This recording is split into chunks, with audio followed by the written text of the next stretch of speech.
Good morning students. Today we are going to finish the last chapter of our PT2, that is climate, the last portion of climate. Yesterday we have discussed the two seasonal patterns, that is cold weather season or winter and hot weather season or summer.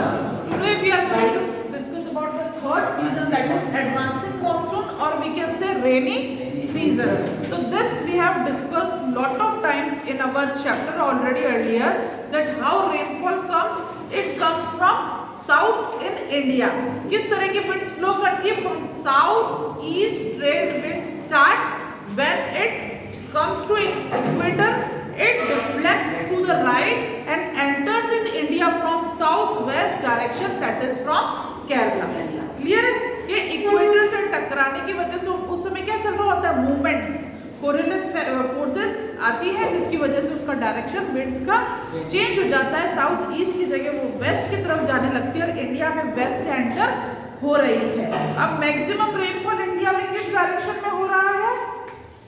जहां को first reach कर रही है. तो ये जो direction यहाँ से एंटर हो रहा है, यहाँ पे मैक्सिमम रेनफॉल मैंने बताया था इंडिया में एंटर होने के बाद ये दो ब्रांचेस में डिवाइड हो जाती है. एक अरेबियन ब्रांच, एक बे ऑफ बंगाल ब्रांच. तो जब यहाँ हिट कर रही है तो इंडिया की जो मैक्सिमम रेनफॉल है इस साइड मेघालय का भी मैंने आपको पर्टिकुलर जगह बार बार बताई है, मॉनसून ड्राम, जो कि वर्ल्ड की हाईएस्ट रेनफॉल रिसीव कर रहा है. Monsoon drum not only India, world की हाईएस्ट रेनफॉल हो रही है इंडिया के मॉनसून ड्राम में. ठीक है. अब जैसे रेनफॉल क्या आ रही है, फिर यहाँ के बाद मैंने कहा यहाँ डेक्कन प्लेट्यूज. तो डेक्कन प्लेट्यूज होने की वजह से, वेस्टर्न घाट्स होने की वजह से डेक्कन प्लेट्यूज में बारिश कम होती है. क्यों? क्योंकि जो ये हिली रीजन है किस तरीके से बने हुए हैं? इस तरीके से बने हुए हैं. अब दो चीजें बता रही हूँ, एक विंडवर्ड साइड और एक लीवर्ड साइड. क्या होता है? तो जब यहाँ से आ रहा है मानसून, यहाँ हिट करता है तो विंड सारा मॉइस्चर का खत्म कर देती है. यही हवाएं यहाँ तक तो पहुंच ही नहीं पाती क्योंकि वेस्टर्न घाट्स यही इनको रोक रहे हैं. तो जो सामने वाला हिस्सा जहां पर सारी बारिश हो जाती है, उस डायरेक्शन को बोलते हैं हम विंडवर्ड साइड ऑफ मानसून या फिर rain shaded area. Windward side of monsoon और रेन शेडेड एरिया, जो अपोजिट डायरेक्शन में जहां हवाएं मॉइस्चर बियरिंग विंड्स नहीं पहुंच पाती हैं, that is called as leeward side of monsoon या फिर rain shadow area.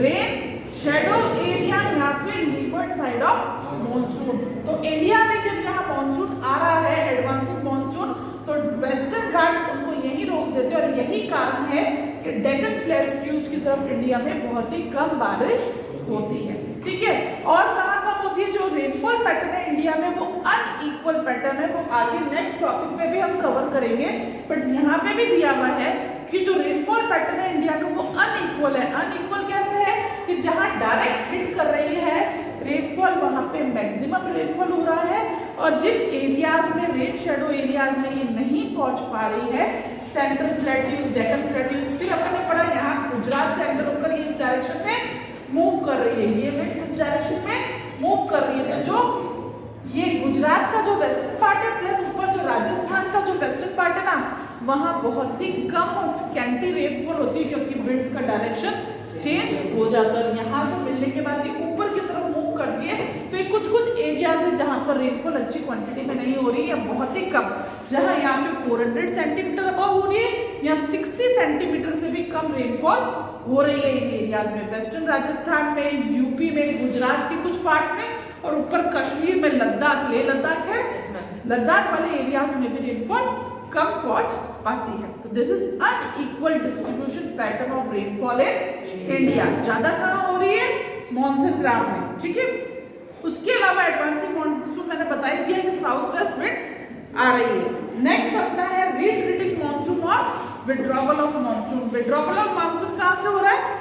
North direction से, नॉर्थ ईस्ट डायरेक्शन से विड्रॉ हो रहा है. और जो विड्रॉवल प्रोसेस है वो बहुत ही ग्रेजुअल, बहुत ही स्लो प्रोसेस है. धीरे धीरे विड्रॉ होता है.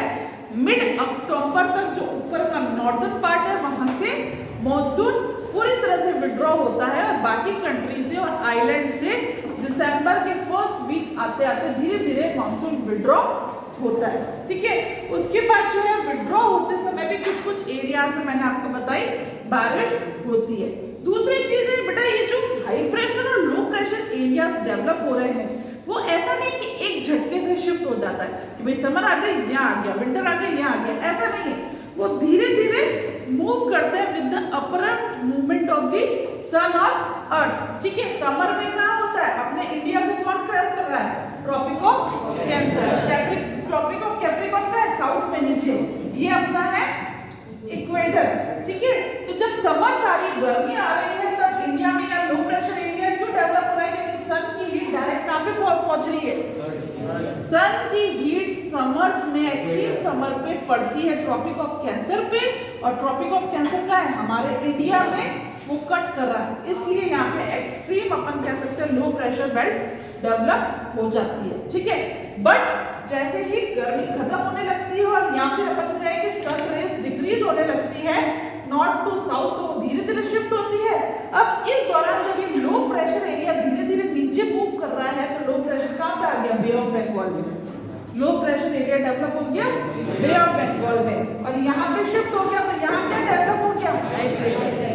ठीक है, लो प्रेशर से यहाँ पे जैसे जैसे विंटर्स आ रही है, मॉनसून जा रहा है नॉर्दर्न हाफ में, तो 15 अक्टूबर में ही खत्म हो गई रेनफॉल, तो यहाँ डेवलप होना शुरू हो गया हाई प्रेशर बेल्ट। और लो प्रेशर कहाँ होना चाहिए, नीचे की तरफ, पर अभी नीचे पहुंचा नहीं है, बीच की बात कर रहे हैं, अभी वो आके यहाँ पे रुका है, तो उस समय यहाँ पे high pressure, bay of Bengal में लो प्रेशर, क्योंकि वाटर की क्या है टेंडेंसी कि धीरे धीरे गर्म होता है, धीरे धीरे ठंडा, तो जब तक वाटर गर्म, यहाँ पे ऑलरेडी क्या है वाटर अभी high pressure area, high to low चलती है गर्मी में, तो अभी यहाँ पे हाई प्रेशर एरिया ही है क्योंकि अभी गर्म नहीं हो रहा है। और इधर भी किसी डायरेक्शन में हाई प्रेशर एरिया, जब तीनों तरफ से विंड इस तरफ आती है तो समुद्र में क्या होती है, हवाएं इस तरह से मूव करती है और क्या होते हैं, समुद्री तूफान, tropical cyclones bay of Bengal में आते हैं, जिसका इफेक्ट यहाँ आसपास वाले एरिया में पड़ता है, जिससे कि बहुत ज्यादा लाइफ का और प्रॉपर्टी का डिस्ट्रक्शन देखने को